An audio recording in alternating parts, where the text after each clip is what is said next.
കൂട്ടുകാരെ, നല്ല രുചിയും ഗുണവുമുള്ള പാവയ്ക്കാത്തോരൻ ഉണ്ടാക്കിയാലോ നമുക്ക്.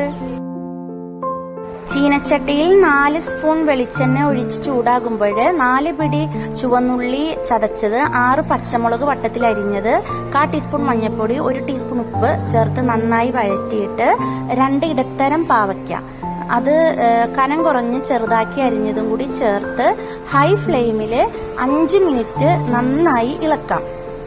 ശേഷം മീഡിയം ഫ്ലെയിമിൽ മൂടി വെച്ച് നമുക്കിതിനെ വേവിക്കാം. 5 മിനിറ്റ് കഴിഞ്ഞ് മൂടി തുറന്നിട്ട് തീ ഹൈ ഫ്ലെയിമിൽ ആക്കിയിട്ട് ഈ കൂട്ടിനെ നമുക്ക് നന്നായി ഉലർത്തിയെടുക്കാം. ഇതിലെ വെള്ളമൊക്കെ പറ്റി നന്നായി മുരിഞ്ഞു വരുമ്പോൾ നല്ല മണമായിരിക്കും കേട്ടോ. അതുപോലെ തന്നെ കയ്പുണ്ടാവില്ല. രുചിച്ച് നോക്കുമ്പോൾ ഇച്ചിരി കയ്പൊക്കെ ഉണ്ടാകും, അത് രസം തന്നെയാണ്. പിന്നെ അതുപോലെ തന്നെ ഒട്ടാതെ കിടക്കും. ചിലരൊക്കെ പാവയ്ക്കയുടെ കയ്പ് മാറാനായിട്ട് അതിന്റെ നീര് കളഞ്ഞ് പാചകം ചെയ്യും. ഒരിക്കലും അങ്ങനെ ചെയ്യരുത്. കാരണം നീരിലല്ലേ ഇതിന്റെ ഗുണങ്ങളൊക്കെ ഉണ്ടാവുക. രുചി മാത്രല്ലല്ലോ, ആരോഗ്യം വേണ്ടേ നമുക്ക്. എത്രത്തോളം ഉള്ളി ചേർക്കുന്നുവോ അത്രത്തോളം ഇതിന്റെ കയ്പും കുറയും, അതുപോലെ തന്നെ രുചിയും കൂടും. വെളിച്ചെണ്ണ നമ്മുടെ ആവശ്യത്തിനനുസരിച്ച് ചേർക്കാട്ടോ.